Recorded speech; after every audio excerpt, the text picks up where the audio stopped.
Oh, another away day where we didn't turn up. Hello, and in today's video we are doing a match reaction and review to Leeds United 1, Watford 0. And guess what, people? Josh King is out with a knee injury. Brilliant! Just to get the squad morale up. And also, why, oh why, do we still play out from the back? And time again, we say away from home, we do not turn up. It's a damp squib, it's not a good enough performance, and we're not creating enough chances. So, my friends, I ask you, is it time, going into this international break? We've seen it before with the Pozzos, they like an international break to mull things over. Is it time for Xisco out? My opinion, I've thought about this a lot, and it's no. It's Xisco in. But the players just need to look at themselves. They just need to create more chances. Not the manager's fault. I think what Xisco is doing, he's reacting to changes in the game, but the players are not taking responsibility and they're not getting goals. And now we've lost 4 of our first 7 games of a new season ahead of a big fight against relegation. That's not what you want. And it's losing those games ahead of an impossible run of fixtures. Okay, you'd say Tottenham, Villa, and probably Leeds aren't easy fixtures, right? Fair enough. But if you look at the situations behind it, they should be. Now, I know that Tottenham went on a great run. They were hard to play against. Fair enough. But you look at Spurs now and you think, did we really lose to them? And do we really not score a goal against them? Look, at the end of the day, the game against Norwich was so good. And I think we just got a little bit more faith and a little bit more reassurance from that result. But other than that Villa game and the Norwich game, we haven't really put in an attacking performance. And that sounds very harsh, but it's true. We're not conceding hatfuls of goals, but then we're also not scoring them. And we're not scoring enough to actually get anything out of these matches. Not even a point these days. Even though we should have really lost the Newcastle game, we did come back from behind, got a point, and I do apologise about that. I didn't have time to get my Newcastle match review out. All in all, it was a frustrating game, and, you know, against Newcastle, who in their situation with the owner and their lack of goals and their injuries, we should have been beating, especially at home. And that's what I'm worried about, because in these 7 games, other than maybe Tottenham, and you could argue Aston Villa because they had quite a good end to last season, those are fixtures that are winnable. Brighton, okay, fair enough, they're going to be there and thereabouts in mid-table this season, but you still fancy them against them. Watford, we can compete. And we just had no level of competing against them. And then you'd say the same thing for Norwich. You'd say if we can't beat Norwich, then it's really desperate because we know that realistically we're in a pool of about 4 or 5 teams in the relegation scrap, and I think we know that we're better than Norwich, so we should be beating them. We should be above them in that pool of teams. So that was kind of confirming what we kind of already knew. But out of the Wolves and the Newcastle game, we think, okay, these are realistic chances at home to get up wins, and in both of those games we do not win. And then Leeds was a game, at the start of the season I was thinking, oh, I'll tell you what, that's always going to be a tough away trip. Ellen Road, really good atmosphere, and, you know, they're playing a great style of football under Marcelo Bielsa. So I'm thinking, yeah, I'm not thinking as that's one of our best away days. But off the back of Newcastle, where we can't get a win, and we can't follow up any sort of momentum after that Norwich win, you think, must win that Leeds game. Well, alright, must win seems a bit extreme, but really, ideally win the Leeds game because we couldn't beat Newcastle. But we turn it into a relegation scrap. We turn it into a game where, even if we're fancied for it, we let the other team have a chance of winning those 50-50 battles and winning the opportunity to actually go on and get the result. And Leeds were a team I didn't think would be down there. They have been, but it's very early on in the season. It's just because they've been leaking goals. But when you look at the end of the season, Leeds will finish much higher up than Watford. I think that's probably a fair statement. But Leeds were conceding. They weren't scoring many with Patrick Bamford, their star talisman, out. So it was an opportunity. Of course it's an opportunity. But this Watford side, away from home, just don't seem to turn up to games. I don't know what it is. And it's a worrying thing. I don't think Xisco should go, but here's what I'm going to say about that game, right? First of all, right, off the back of Newcastle, we knew there were some good performances, there were some not so good performances, right? Ozan Tufan, he came in after the concussion substitute for Cleverley, really good performance, right? And you kind of want to see him start from the off. You think, okay, let's see some, bit more quality, because we have a good squad, and that's the thing that's frustrating, right? Our squad depth, the transfer window was really good for us. We made some good transfers. We brought in some good quality, especially in that midfield area. Obviously, the question always seems to be, who do we play in that midfield three? And today, we went with it because obviously we knew that Etebo was out for about a month's time, I think. And we thought, let's give Tufan his debut, right? But he doesn't have as much of an effect as we would want, right? And then you think, okay, it's between Kuka and Cleverley for that third spot, because we know Sissoko's going to start. So we give Kuka the start. Maybe that's fair enough. Cleverley only just came back. Also, good to see Sierrao come back, because he has not been playing. Maybe a lack of confidence, maybe a lack of fitness, what have you. After the own goal, he was a bit down against Wolves, but there's no denying he is our best centre-back pairing alongside William Troost-Ekong. So let's just try and get him back in the team, a bit more confidence. So that's good. But then you think, all right, King, Dennis, Sal, that's our best front three, so fair enough. Tufan, Sissoko, Kuka, that's a strong midfield. And then Rose, Sierrao, Troost-Ekong, Femenia, that's our best back line. And of course Foster in goal, because Backman's still out injured with his knee injury. But what's happened now? We've got a knee injury for Joshua King as well. So Ozan Tufan was subbed off. Okay, fair enough. That's just the way it goes. Cavaselli comes on. Ken Sema and Joao Pedro. Now, good to see Pedro getting more minutes. He needs to do that. Build a bit of more strength and a bit more momentum.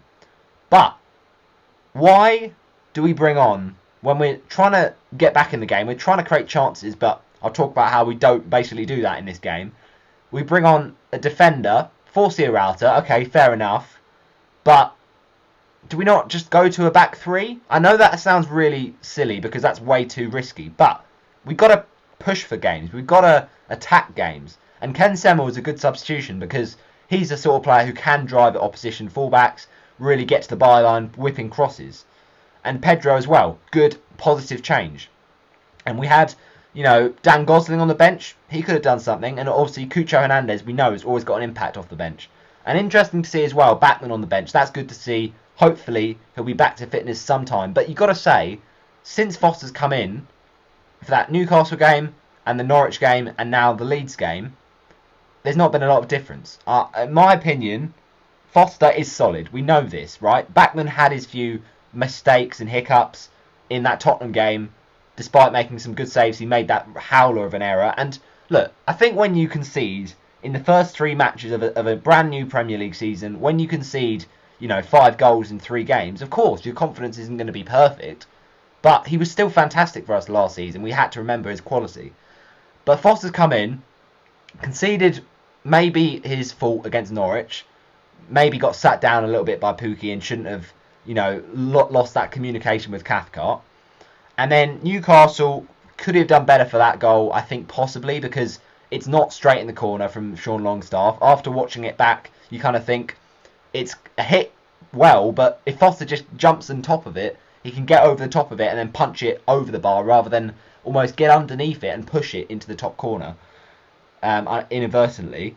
And then you look at today, and look, I'm not gonna deny it. I think playing out from the back is a very rookie mistake, and when we're giving the ball to Sissoko in the middle of the park, and we're doing it against Leeds, who are literally one of the most pressing teams in the Prem, it's a recipe for disaster. It really is. So we've got to approach games more, sensibly. And sometimes you just think like, how have Leeds not scored some of these chances? Because we're giving it to them on a plate.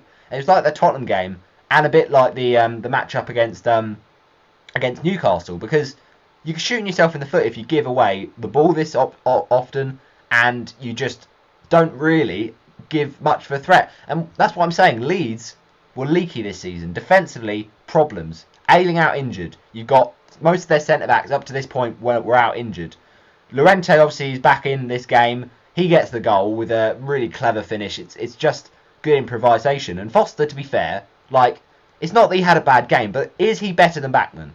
At full fitness, obviously, we need to know. But when Bachmann's back, I still think it's such a tight call. So there's something needs to change because we keep conceding goals. We still yet to keep a clean sheet. And I guess the positive is that we didn't lose by more. But maybe we got let off the hook in that respect because Leeds were by far the dominant team today. And that is just worrying. We need to go to games and control them. I know that we're going to play a 4-3-3 most weeks. We're going to play on the break. We haven't got the ability, unfortunately, this just prowess to set up controlling a game, controlling possession, and unfortunately, we're not going to have most of the chances. But when those chances do come along, we have to make better ones and be more clinical. And the problem is today, 5 chances is not enough in an away Premier League fixture against a team that love to attack, because you know that one out of maybe every 3 that you create, then every 1 out of 2 that Leeds create, they'll score. So they're going to punish you for not taking your chances by taking theirs, and that's kind of what happened today. But why Sissoko plays that pass out, in the back of the defence to Troost-Ekong, I don't know. And then you kind of think, okay, fine, recover from that. Let's get a foot in. A little bit of Jurai Kuka coming back, get a tackle in. But no, what happens? Leeds come out with it again, and we lose the ball again. And then you think, okay, right, Dallas bearing down on goal. This is scary. And finally, Foster comes to the rescue. But even though Rose was on the back line, he might have dealt with it. We can't be giving Leeds these easy chances. So it's just panic. It's panic. Our defence is just like, I haven't got confidence. And I've said this time and time again with Watford. And I'm going to say it again. Set pieces. How we're letting teams just dominate us in the air from a set piece situation is beyond me. Because we have one of the 2 strongest centre-back pairings in the relegation pool of teams I talked about. Because obviously, last season, Sierrauta and Troost-Ekong, they were dynamite. And the Championship is actually much stronger and more physical than people make out. And they can get these defenders and literally mould them together as a solid back line and then just muscle out the attackers. But no, we switch off from defences. We switch off from set pieces. Whipped in by Rafinha. Okay, maybe you think Foster should go for that, but he doesn't get any of it. Then it's headed down, and it's a cheeky flick. I'll say it's a cheeky flick from Llorente, but where's the defending, man? Like, if you're going to see, like, both of Ekong and King missed a header, and you kind of think, okay, Cooper's missed it, so surely we're going to have someone, cleaning up. We've got Sissoko, Kuka, I should say, Sierrauta, Tufan, all in the box there. Somebody clear it. Somebody get it away from danger. And what happens? No, indeed, it's knocked across. It takes a deflection off Kuka. Firpo is in there. There's no, communication from the Watford back line. It falls its weight across, and it's an improvised finish. You've got to say, on the falling, shot, he's kind of flicked it. And is William Troost-Ekong to blame? Is Foster to blame? Because I know that there's a lot of players ahead of Foster, King, Troost-Ekong, Dennis to an extent, but Foster's out of position, isn't he? He's got to pedal back, and that's giving Llorente the chance to have that shot.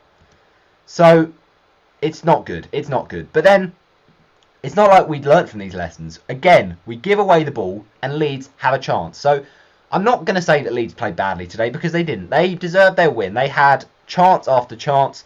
They were getting the ball and they were driving at us. But they were getting the ball because of our mistakes. And on another day when we're more polished, we're more refined in our play, those mistakes don't happen and Leeds don't get the ball as often. And we can actually build something from our attacks. So it's just very frustrating right now. I've got to say, again, Rafinha was a threat all day. He could have easily scored. The amount of times where I think, okay, Rafinha's gone round him. Is he going to slot it in? No. Thank goodness for that. But, just looking at our chances, right? This is the typical Watford chance.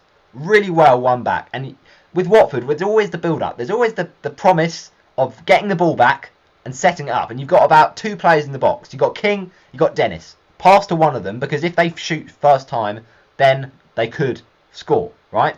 So this is brilliant from Ozan Tufan. But what does he do? From a tight angle, he chooses to shoot, which is bold, to say the very least. And it's a good shot, but it's blazed over. So use your strikers, Tufan. Like, I rate the, determination, I rate the tenacity, but there are better options there.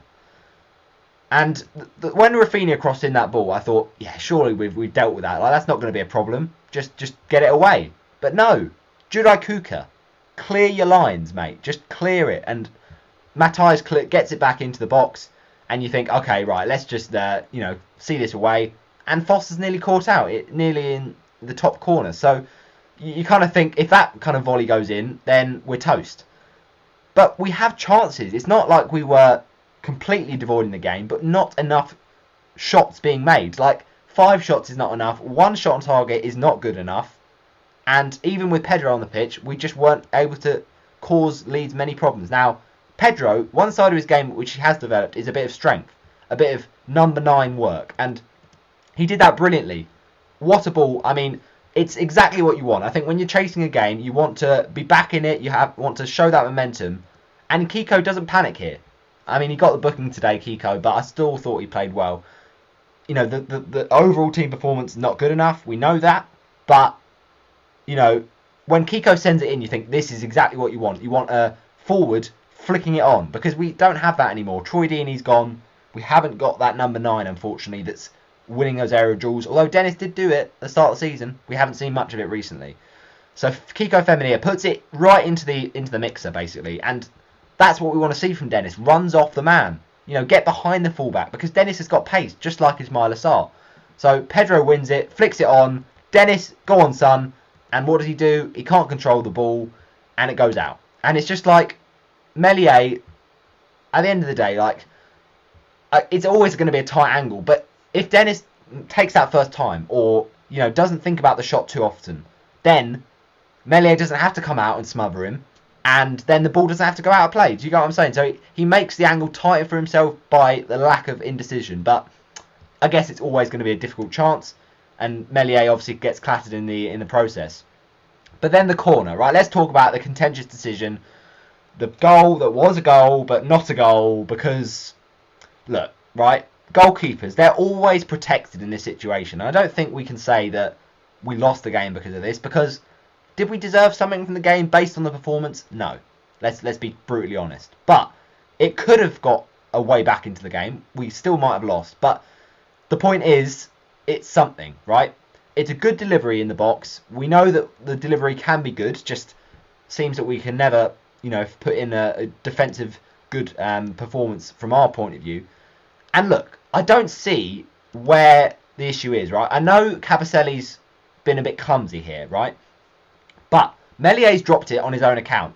And Cabaselli's actually 50-50, in my opinion, with the Leeds man. So Cabaselli slides over after grappling with the Leeds player. And that doesn't happen, him falling, before Meslier drops it. He drops it before then. So what happens is Cabaselli then falls over, the Leeds man falls over, and then Meslier drops it, and then Meslier claims that that's why it's gone in, right? So you think, surely that's a legitimate goal. And then they say no. They say no, because what happens is Cabaselli falls over, and then the Leeds player, I'm not sure who it was, I'll have to check for you people, the ball goes in off the Leeds player. So is that ball going in from the force of Cabaselli?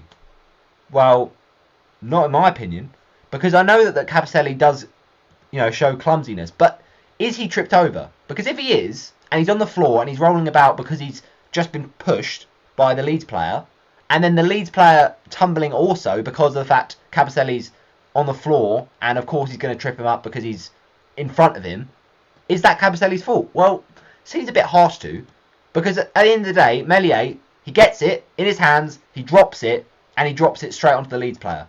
So it's really, in respect to it, the Leeds player's fault for grappling with Cabaselli in the first place, and there's no intent from Cabaselli to basically make Meslier drop the ball. So you've got to think, like, it's a very fine line between it should be disallowed, it should not be. But that's not the reason we lost today. The reason we lost is we didn't create enough chances. Leeds just basically throttled us. They were oppressive, pushing down on us. They didn't let us have much of the game.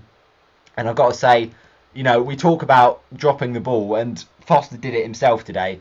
That free kick from Phillips, that shouldn't be any problem for a Premier League goalkeeper. But of course, there's the Leeds players surrounding him, and he drops it, and you think, oh dear.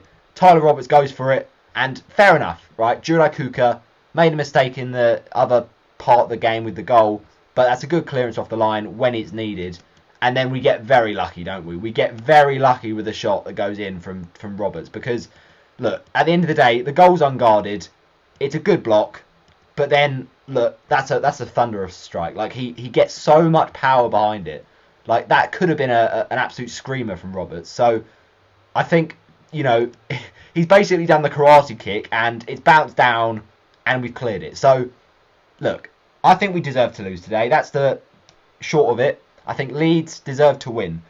But we got to respond. That's the big thing, because we didn't show a response to, in my opinion, a wasted opportunity against Newcastle. And we have to show a response to this game against Liverpool, because it's Liverpool. They could tear us to shreds. And I know that you'll say, oh, Brentford did a decent job against them, but unfortunately Brentford play a very different style to what we do, and that's the difficult thing as well. I had Brentford as one of those teams in that pool of teams that we might have a chance of getting some points over this season, but that looks like it's down the drain, because they're actually playing attractive football and is getting them points. And I'm not saying we're playing negative football. We are playing as much as we can attractive football on the break, but also conserving for trying to defend. I don't know. Should we just throw the towel out? Should we throw every defensive, commitment out the door and just try and attack? Because we saw Leeds do it when they came up, and it was risky, I'll admit. But they got it done, and they got it successful. So is that where we go from here? Because we're not scoring enough goals, we're not getting enough points, but the fact is, 7 from 7. If we get 1 point from every game, per game, we'll stay up. 38 points is enough. So, I think we've got to look at it on a game-per-game basis. The teams we've played, it's disappointing to not get more. On a whole season so far perspective, going into the international break, it's alright. It's nothing special, but it's alright. Table-wise, it's not a nightmare. Could be a lot worse when you think about it, really, because, Leeds, obviously, they needed that win. It was their first one. Of course, Watford are the ones that, just like with the Wolves game, give them their first win. But we're not in the bottom 5. We're still 14th. Obviously, we need Palace to lose against Leicester. But it's not the end of the world. Like, it could be worse. I know it's hard to say that when we lost 4 out of 7, but look, we're going to go into this Liverpool game. We're going to think, what is there to lose? It's just a shame that in the games that we should have had more chance of getting points, we haven't done. And now we have to park the bus, basically. Liverpool, we know, is going to be very, very hard. And then Everton, you could argue, is a game that, going into it, we do have a bad record at Goodison Park, but any game is any game. Everton defensively aren't always perfect, as they saw against Aston Villa. And then Southampton is a tough one, because defensively they've been quite, diligent, and actually I thought they were unlucky against Chelsea, because they played quite well in parts. The decision of the red card for Ward-Prowse hurt them, and they've got some good players in Adam Armstrong and a little bit of Redmond, who always scores against us, it seems. So my point is, all is not over, but there is not much going up and not much smiling around Watford right now. So thanks for watching my deep insight into Watford loss at Ellen Road. Leeds United 1, Watford 0. Yeah, it's a shame. It is, really, I'll admit, because I was hoping to do this match review talking about a win. But look, the ideal scenario was to have beaten Newcastle and then maybe lose to Leeds, realistically, because they are a good side, Leeds. They just haven't really defensively looked good this season. Then, or maybe another ideal is we beat Newcastle and we beat Leeds. But no, of course, that's too optimistic. And then, of course, you say, all right, draw versus Newcastle, maybe that could happen, but then we need to beat Leeds. And Basically, none of those scenarios have gone hand in hand. So it's not panic stations. Maybe it is panic stations. I don't know. But get your thoughts down in the comment section below. Do Watford have to try and do something drastically different? Is it so far as the manager? Because I don't know. We look at that Javi Gracia season. You know, we sacked him after 4 games. Is 7 games too early still to sack a manager? Or do we think we trust in the process with Xisco, we'll try and get the best out of the players, and eventually we'll come back to the kind of performances like Norwich and Aston Villa? I don't know. But thanks for watching. I'll see you next time. Bye-bye.